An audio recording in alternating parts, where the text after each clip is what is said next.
80,000 বছর আগে।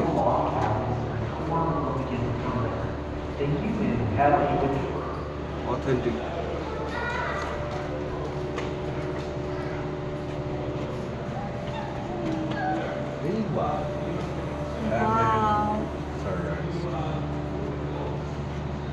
এগুলা যা ছিল সব খুলে খুলে দিয়ে গেছে মাইনিং করে, খালি একটা মনে হয় স্যাম্পল হিসেবে রেখে গেছে, তাই না? এগুলা